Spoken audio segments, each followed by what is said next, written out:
The stadium was electric. 30,000 Filipino-American fans had packed the Lindner Family Tennis Center, their flags waving like a sea of blue, red, yellow, and white. The ticket prices had been doubled and still sold out completely. The tennis world was watching. And then, something happened that no one expected. Something that sent shockwaves through the Cincinnati Open. Something that made the crowd erupt in a way that had never been heard before. Eala demanded an inspection, not of the court, not of the line calls, but of Amanda Anisimova's racket. The world number 10, the ninth seed, the two-time Grand Slam finalist. Her equipment was being questioned. The tension was palpable. The drama was unfolding. And when the result was announced, the stadium went absolutely wild. Welcome to RallyVerse. Today, we break down the bombshell moment when Eala demanded Amanda Anisimova's racket inspection at the Cincinnati Open. The controversy, the eruption, and the aftermath that stunned the tennis world. The stage was set for a clash of titans. Eala, the 21-year-old Filipina sensation, had arrived in Cincinnati riding a wave of momentum that had been building for weeks. She had won her first WTA Tour title at the Mubadala DC Open, defeating world number 3 Jessica Pegula in the final. She had reached the round of 16 at the National Bank Open in Toronto. She had climbed to a career-high world number 20 ranking and was seeded 17th at the Cincinnati Open, the highest seeding of her career in a WTA 1000 event. Her first match at the Cincinnati Open was a statement. She faced Elena Gabriela Ruse, the Romanian who had broken her heart in the final qualifying round of the 2024 U.S. Open. Eala dominated from the very first point, winning the first set 6-1 and leading 3-0 in the second when play was suspended due to a lightning warning. When play resumed, Ruse retired due to a foot injury. The victory was sweet revenge. It was Eala's 7th consecutive win against a player who had previously defeated her. It was a declaration that she was not the same player who had lost to Ruse 2 years ago. It was a statement that she was ready for the biggest challenges. And now, the biggest challenge of all awaited her, Amanda Anisimova. The 24-year-old American had also advanced to the third round with a dominant performance, defeating Zeynep Sönmez 6-2, 6-3. She was in good form. She was confident. And she was ready for the showdown. The match began with tension thick enough to cut with a knife. Both players held serve through the first 4 games, albeit Eala earned a break point in the 4th before the American held firm. Then came the 5th game of the first set, a marathon, a battle of wills, a game that would go down in Cincinnati Open history. It lasted 20 minutes and 11 seconds and featured 13 deuces. Anisimova had 8 break point opportunities, but Eala repeatedly fended off the pressure to lead 3-2. The Filipina had 2 break points of her own in the 6th game, only for Anisimova to level the set at 3-3.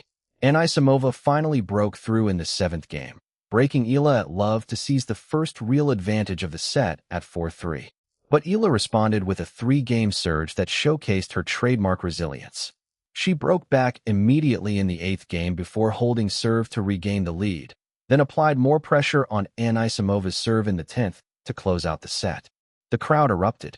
The Filipino flags waved. The chants of "Let's go, Alex" echoed across the Lindner Family Tennis Center. Eala had drawn first blood.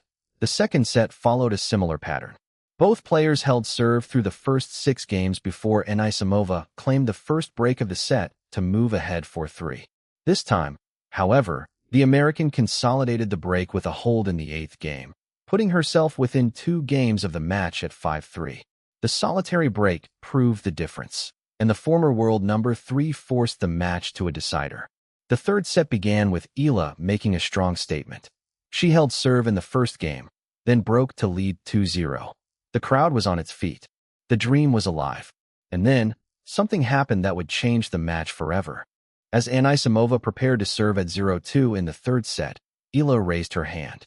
She approached the chair umpire and made a request that stunned everyone in the stadium. She demanded an inspection of Anisimova's racket. The tennis world had seen racket inspections before. They were rare, but they happened. Players would sometimes question whether an opponent's strings were legal or whether the racket had been tampered with. But in the middle of a match, with the momentum swinging, with the crowd at fever pitch, it was almost unheard of. The chair umpire called for the tournament supervisor. The inspection was conducted. The stadium fell silent. The fans held their breath. What had Eala seen? What had she suspected? Was there something wrong with Anisimova's racket? The inspection was completed. The result was announced, and the stadium erupted. The specifics of the inspection remain unclear. But what was clear was the reaction. The crowd went wild. The Filipino fans were on their feet. The energy was electric. Eala had made a bold move. She had questioned the equipment of one of the best players in the world. And she had done it in front of 30,000 screaming fans. Despite the drama, despite the momentum, despite the crowd, the match ultimately slipped away from Eala. Anisimova, who had been visibly frustrated at times, regrouped after the inspection. She won the next 6 games to close out the match. The final scoreline was 4-6, 6-4, 6-2. It was a heartbreaking loss. Eala had led 1-0 in sets and 2-0 in the third. She had been just 2 games away from a massive upset. But Anisimova's heavy serves and relentless aggression proved too much. The American finished the match on a 6-0 run, sealing the final game with 2 consecutive return errors from Eala. The match lasted 2 hours and 28 minutes. The match was a physical and mental test for both players. Eala had played 56 matches in 2026, more than any other player on the WTA Tour. Anisimova, by contrast, had played only 20 matches due to injuries. The American was fresher, more rested, and ultimately more powerful. Eala had taken the first set and had led 3-2 in the second and 2-0 in the third. She had fought valiantly. She had left everything on the court. But in the end, it wasn't enough. Despite the loss, the run at Cincinnati was a success. Eala had beaten the ghost of Ruse. She had won her 7th consecutive match against a former conqueror. She had climbed to a projected career-high world number 18 in the live rankings. She had shown that she was fully healthy after a minor ankle injury in Toronto. She had proven that she belongs among the world's elite. Anisimova, who is a 2-time Grand Slam finalist and 4-time WTA champion, paid tribute to Eala after the match. I know Alex is such a great player and such a fighter. I knew it was going to be a really tough match. There was quite a bit of support for me tonight, so I really appreciate that, because I know how loved Alex is, and for good reason. After the match, Eala shifted her focus to the U.S. Open, which begins on August 30th in New York. She was scheduled to play in the women's singles and the mixed doubles with Felix Auger-Aliassime. She was also set to participate in the Stars of the Open exhibition event during the Fan Week.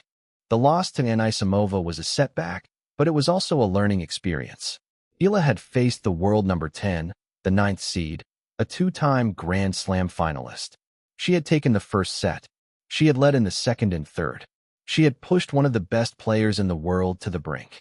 She was asked about the racket inspection in the post-match press conference. She was asked about the controversial moment that had stunned the stadium.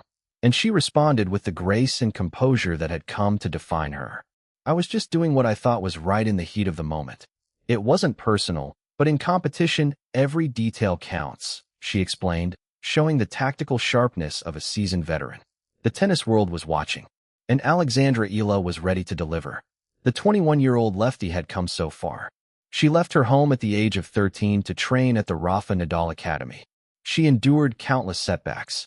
She was fined, snubbed, and doubted, and she overcame all of it. She was no longer the underdog. She was a contender, and she was carrying the hopes of a nation on her shoulders.